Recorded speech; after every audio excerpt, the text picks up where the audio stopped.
Welcome in to Extreme Talk, presented by Complete Real Estate LLC, where experience and integrity matters. Want to give a big thank you to them for sponsoring Extreme Talk all season long, and also want to give a big thank you to Sutton Pools for being the sponsor for all the interviews this season. All the coach interviews or guys like Andrew Caps with Rocky Top Sports World.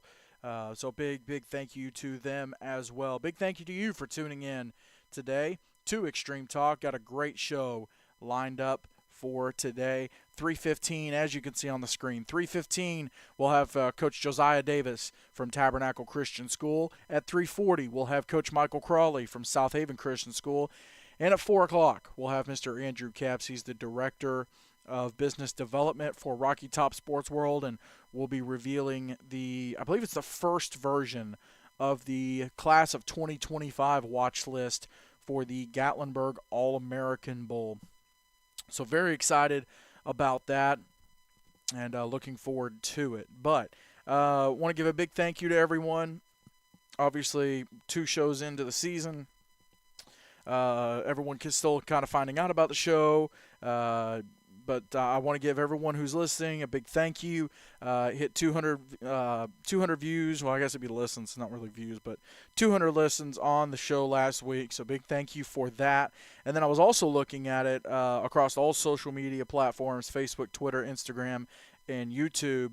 A total of 6,500, just shy of 6,500 maybe, or maybe a little bit over. So somewhere in that ballpark. I think we're like 1,300 on Facebook, 1,300 on Twitter.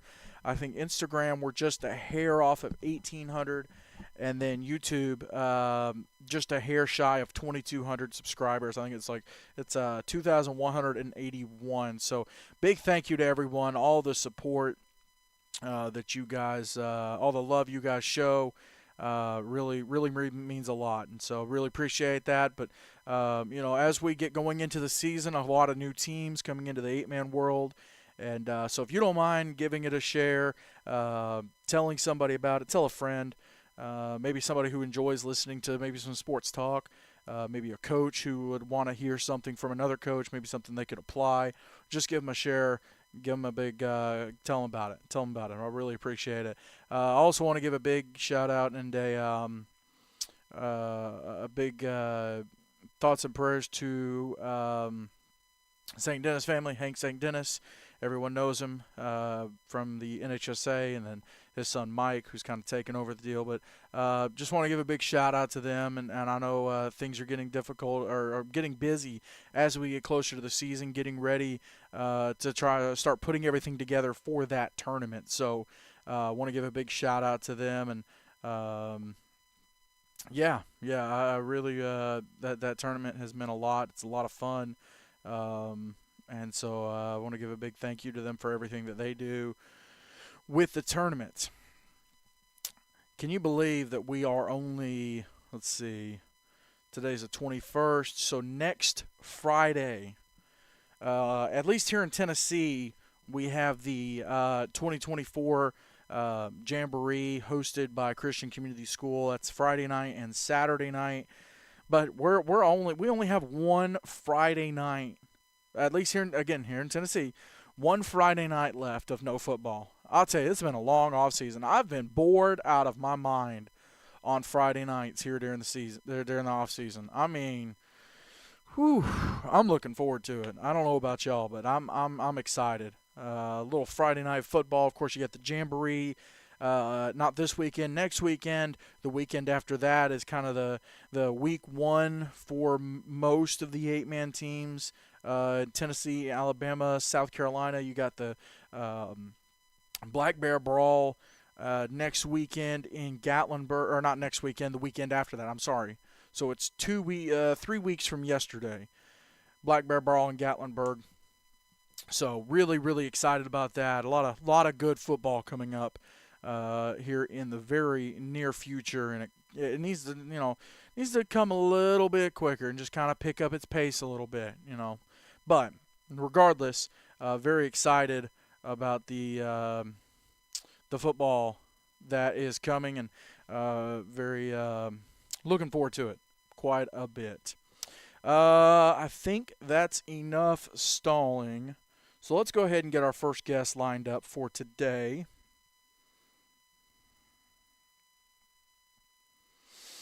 Let's see. Where. There he is. And again, this interview is brought to you by Sutton Pools. Big thank you to them for sponsoring the interviews this season. Joining me now is the head coach of Tabernacle Christian School, Coach Josiah Davis. Coach, how are you? I'm good. Thanks for having me. Appreciate you coming on, Coach. Let's just jump right into it. You're a former player, a very successful former player for the Torches. How much did it mean to be able to take over that role, the head coaching role at your alma mater, something that only a couple 8-man players have been able to do? Oh, it meant the world. I love Tabernacle. I've been around since kindergarten. I started going there and growing up watching all the older guys play football. It's like, hey, that's something I'd like to do. And it's just been great. I love the opportunity of working with these guys.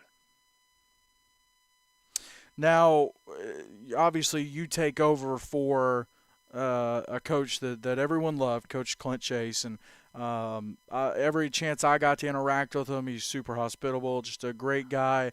You got the chance to coach up under him, and he kind of let you get your feet wet in the coaching world. Talk a little bit about taking over from him.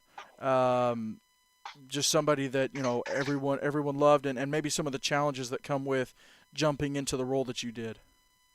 Absolutely. Coach Clint he was phenomenal. He was a great godly man, and above all, he made sure that these football players knew that no matter what happens on and off the field, they need to not just focus on their football and their schoolwork, but their relationship with the Lord. And I love that he encouraged that. I love the talks we used to have after practice with him, just making sure that, yeah, we're out here playing football, but our focus needs to be on something far above us.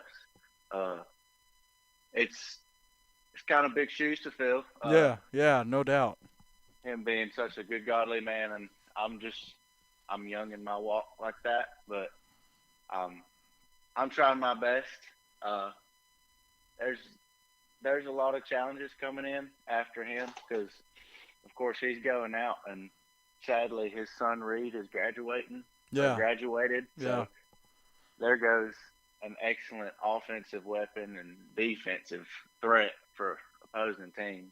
But we have a bunch of guys that played under Coach Clint, loved him, and are excited for this coming season to see what's different, what's the same. Now, is this something you knew that you wanted to get into, the coaching side of it? And if so, how long have you kind of known, or maybe it wasn't something you were planning on and just kind of, you decided, hey, let's give this a shot? Well, after I graduated, I graduated in 2020. Right. So the 2019 season, one of my buddies went to play in Illinois for Knox College. Yep. And I never really explored my options into college and playing past high school. And a few years later, my wife, her little brother, they were sending him to Tabernacle. And I was like, I've always wanted to coach. This is kind of a good way I can weasel my way in there. And I asked Coach Clint, I was like, hey, Coach Clint, Justin's playing, and I've had to deal with him since he's my brother-in-law. Would it be okay if I came on and helped some? And he was, oh, of course, man. He took me in immediately under his wing and made sure that anything I needed he would help with. It's just been great. So basically what you're saying is you got into coaching to keep your brother-in-law in check. Yeah. Fair enough. Needed to. He's a little bit of a wild card. He was a fantastic player. Yeah, absolutely, absolutely. And now, when the chance comes to get the head coaching job and kind of step into that role, what were some of the hesitations that maybe that you had getting into it, or were there any, or was it just full speed ahead? And then, what were some of the positives that enticed you to go, hey, you know what, I want this, I want to try this job, I want to try and undertake this. Well, I was coached by Coach Keith Dabbs, who Right. was coach at Tabernacle for 20 plus years. And the way he did it, I loved it. I loved always coming to practice and knowing that he's going to yell at us and fuss at us. And at the end of the day, he loves us more than he loves life itself. It Yeah. was phenomenal, the impact coaches had on me. And then last year, when I took over as offensive coordinator, I hit him up and was like, "Hey, coach, I was wondering if you had any of your old offensive stuff that I could just kind of look over and get an idea of what we needed." And he immediately just, "Oh, I got this, this, this, this. I got drives of plays and all kinds of stuff." And he was so encouraging for that.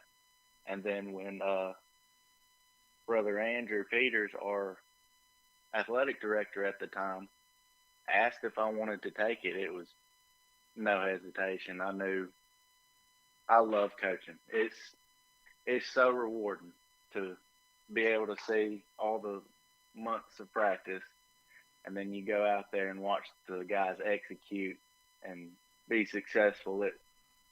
It's great. It's a great feeling. Is there anything that now, and obviously you're brand new into the head coaching side, but you mentioned you've done some assistant coaching.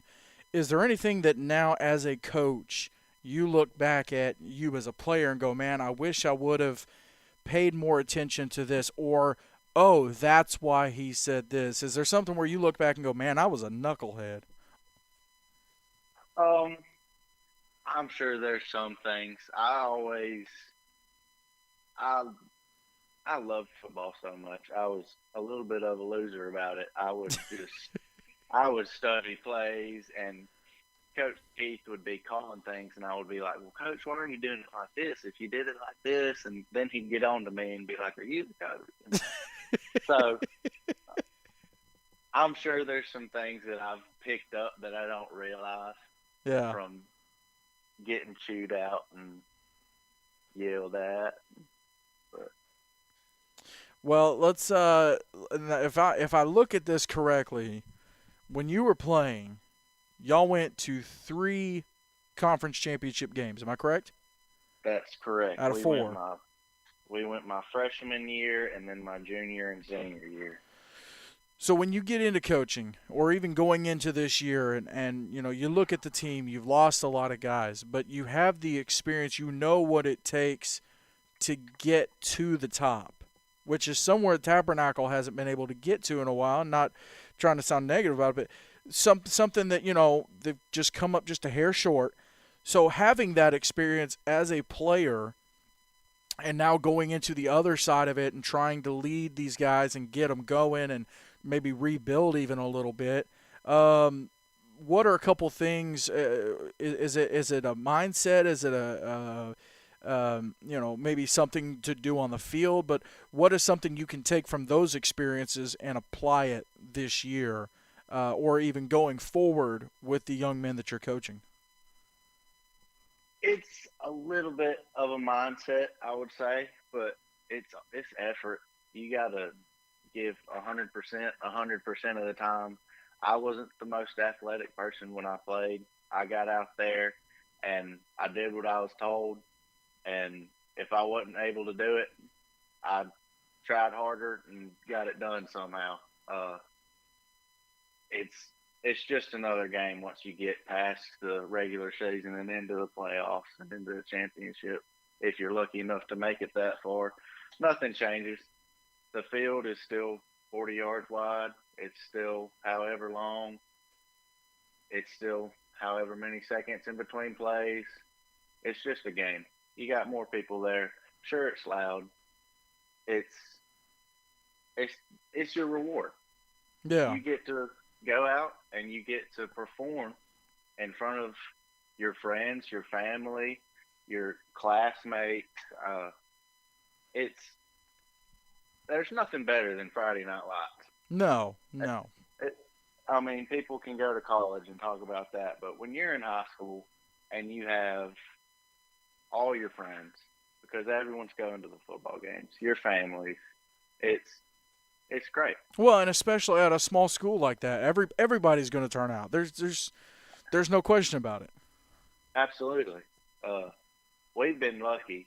Tabernacle has one of the, I would say, the best fan base in our association conference, maybe our state, because we go to away games and 90% of the time we have more fans at away games than we do for the home team. Mm, mm, We mm, mm. we we travel phenomenally. The fans are so encouraging. It don't matter what's happening on the field; they're cheering you on, occasionally yelling at refs, but we're not going to talk about that. It's something we all have to work on. Yeah. Yeah, yeah.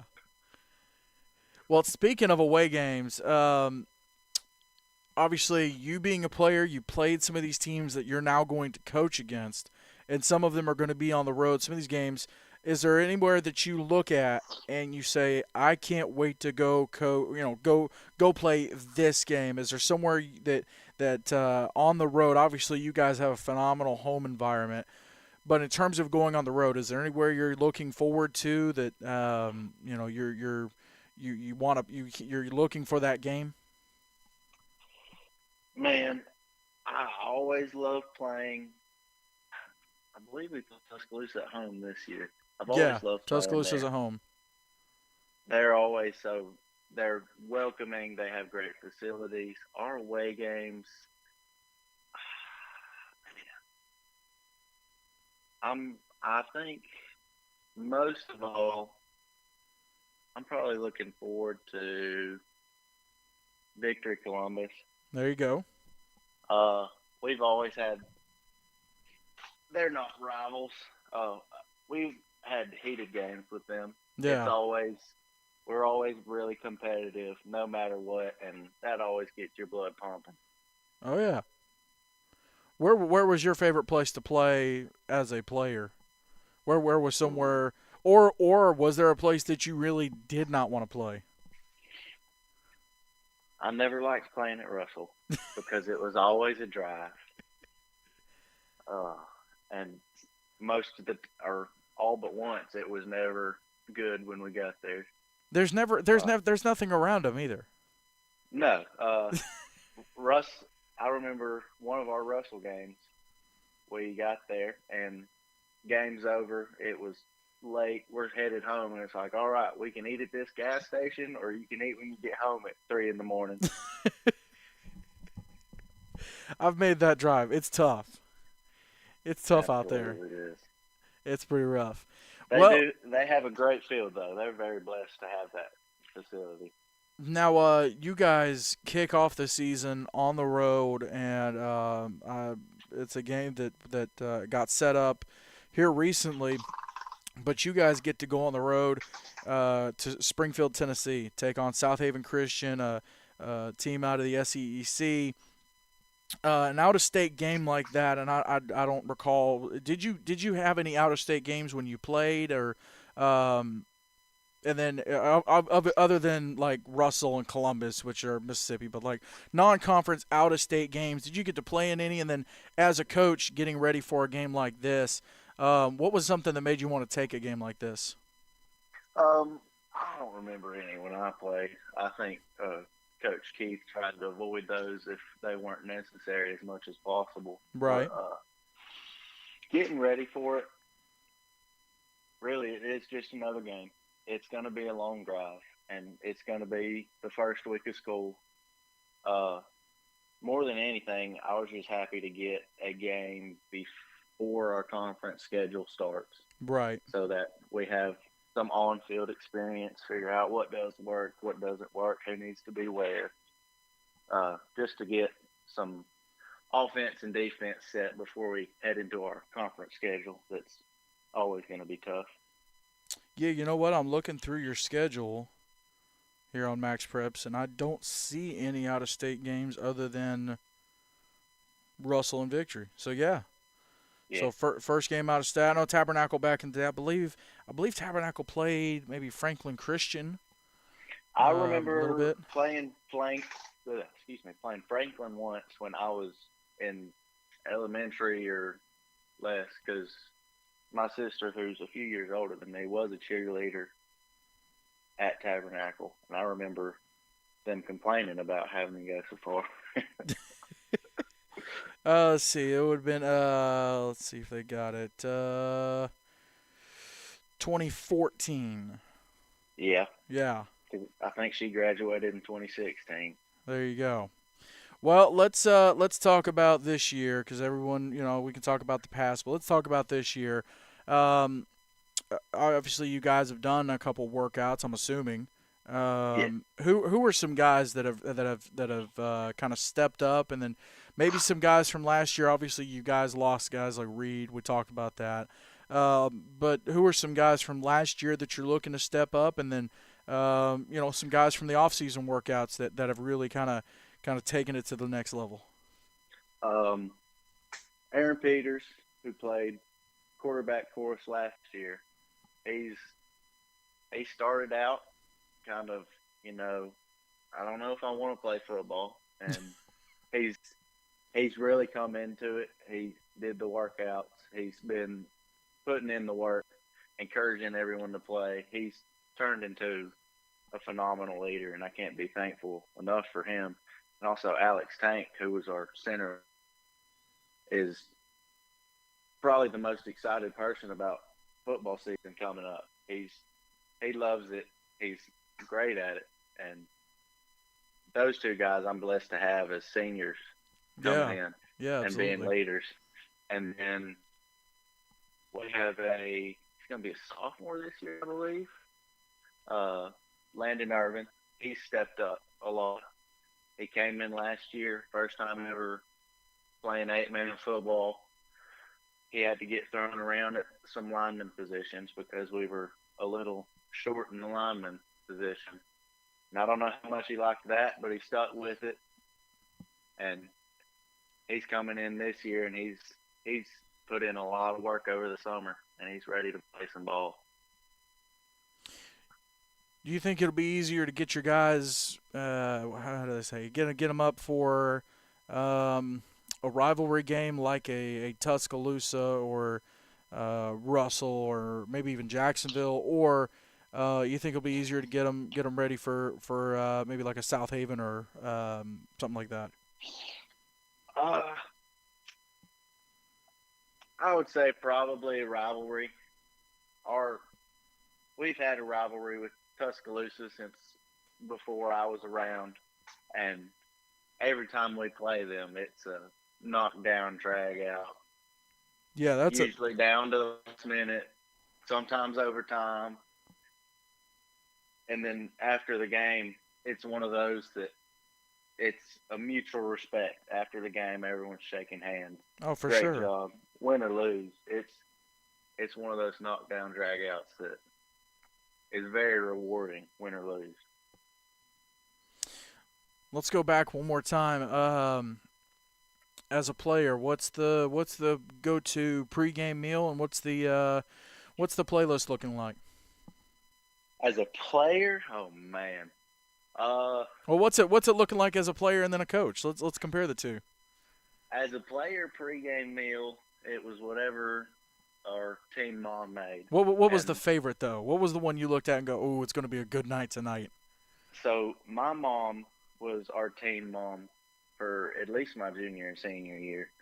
And I might be biased, but it's called King's Ranch mac and cheese. You And you it's mac and cheese with peppers and, you better be a little biased, coach. You better be a little oh, I'm, biased. I'm probably more than a little biased. But that was definitely my favorite pregame meal. And Coach Keith, our coach, used to never eat before our games. And I was like, that's the dumbest thing I've ever heard. I'm starving. Why are you out here not eating? Where it's only a football game, and now I'm a coach. Pregame meal. I don't eat. You're like, I I might get it, eat. coach. I'll drink a protein shake or something on the bus ride, but Yeah, I can't stomach a meal before a game. But playlist, uh, now it's usually no playlist. I'm talking to whoever's driving the bus, fair enough. Fair enough. and shoot, as a player, I don't even remember. It was probably country music. There you go. If I can say that. Little Aldine maybe. Yeah, some Aldine maybe, a little Alan Jackson, some older stuff. There you go. Mixed it up. There you go. So you get ready as you go into the year. You got your coaching staff around you. Is there anybody that you were able to put with you that, or a coach with that maybe you played with, or kind of an age, kind of the same age level? And then I wanted to ask you about coaching at such a young age, and kind of being a little bit closer to the guys, more of like a big brother age gap, or maybe not quite an uncle, but like a big brother age gap, as compared to having like a Coach Keith or Coach Clint, where it's a dad age gap. What are some of the challenges being a little bit closer, and then maybe what are some of the advantages with that? I would say some of the advantages are I can joke around more with them. I get the jokes they're saying. I can mess with them like that. And I'm going to say it again. I've been very blessed to have Aaron Peters on the team because he was around when I played Yeah, and remembers. And he's like, whenever it's time to get serious and pay attention, he would always help me out during practices last year and be like, all right, guys, we should probably listen. I'm like, he might know a little what he's talking about, so let's pity him. And he says, hey, he might know what he's talking about. He did play for three championships, so he might yeah, have a clue a little bit. What's maybe. what are we getting at the Buc-ee's when we stop at the Buc-ee's? What's the move there? Uh, I like the brisket sandwich. I'm gonna have to go for a brisket sandwich There you or go. the maybe the breakfast wrap. Hey, listen, that's that egg and brisket burrito, Yeah, man, don't matter what time it is, makes you want to I can slap your eat a mama. couple of them. Oh yeah. I know that's right. I know that's right. Well, Coach, I appreciate you taking the time to join me, and looking forward to seeing what you guys do this year, and just kind of keeping up with y'all and seeing the progress that y'all make. Yes, sir. Thanks for having me. Appreciate you, Coach. All right. That's Coach Josiah Davis from Tabernacle Christian School. And again, a big thank you to Sutton Pools for being the sponsor for that interview, as well as all the interviews this upcoming season. Thank you to Complete Real Estate as well for being the show sponsor for this season. A lot of I love seeing a young coach. I'm trying to think of of course, you've got Jordan Flanders there at Christian Community School. You did have Tom Coughlin at Franklin Classical School. Isaiah Austin at Franklin Classical School. I'm trying to think of alumni who coached. Head coach of varsity. I can't really think of a whole lot of them. I mean, Coach Davis he's probably one of the youngest too to kind of jump into that role. I think Coach Flanders, Coach Coughlin, I think they were a little bit further removed from the playing career. Maybe Isaiah Austin. He might kind of give him a runner. I think he was a year or two removed. I think he was a year removed. Yeah, because he played, then he helped us for a year, and then he went and coached. So, but I love to see young guys get into the coaching profession, especially when they get a chance to go back to their alma mater and coach there, maybe with some guys that they know. So, always love to see that. But a big thank you to Coach Josiah Davis for hopping on. Always love talking about it. It is interesting. That conference has some really strong teams. The Jacksonville Christian, as of recent, Russell Christian. I mean, they won 7 in a row. Tuscaloosa is always kind of in the mix. Cornerstone Christian, even Cornerstone Christian Rainsville has kind of been in the mix. And then you've got someone like a Clay County Christian coming in from six-man, having been dominant at the six-man level. Now you don't really know what they're going to bring to the table at the eight-man level. It's just like in Seek, kind of with the Chattanooga Patriots. Don't really know what they're going to bring to the table. They've got a couple athletes, but you don't really know. Or even in the SIFA, someone like a Georgia School for Innovation in Classics and the Classics. We talked to Coach Marshall last week. You just don't know. So it'll be that conference, the CFA, the ACAA, will be very, very interesting this upcoming season. And then getting former player like Coach Davis in there and getting to work with guys around his same age, pretty close age-wise. It'll be interesting for sure to see what happens with that. Let's get our next interview lined up here, and we'll get him on the phone. And again, this interview is brought to you by Sutton Pools, and a big thank you to them. Joining me now is the head coach of South Haven Christian School, Coach Michael Crawley, fresh out of the doctor's office. How are we? Yeah, I'm doing okay. My voice is going to be a little weak, but you have to bear with me, but I think we'll get through it. Fair enough. Coach, for those not familiar, obviously you've been around the program for a while, but let's give everyone kind of a background in terms of coaching, and then for those maybe even not even familiar with South Haven, let's get everyone up to speed. Yeah, sure. Most people probably won't know. I believe South Haven was one of the original eight-man football teams founded in 2003. I believe so. I don't know of any other programs that are older than we are. I was texting with Coach Flanders yesterday. I believe they started in 2004. So we started out playing some schools out in Carolina area, Virginia, and I was a part of that original coaching staff as a young guy. I guess I would have been 21, 22 years old at the time, and just kind of riding along and enjoying the trips and just kind of soaking up some of the experience and knowledge there. Fast forward a few years through a couple of different coaching staffs. I came on and started the middle school football program, I guess, in 2014 or 15, that would be, at South Haven. Mostly to see my son and some of their kids get an opportunity to play football, and that was a great experience. And just kind of moved into the varsity role and offensive coordinator, and just been helping ever since then. So I think that's about 17 years total I've been involved with South Haven football. And obviously a lot of teams that you've seen, you guys having gone through, well, you're on your third conference now, if I'm not mistaken, TACS, TSIAA or MTAC / whatever, and then first year going into Seek. You guys had won 2 championships there in TACS. You won the one in MTAC and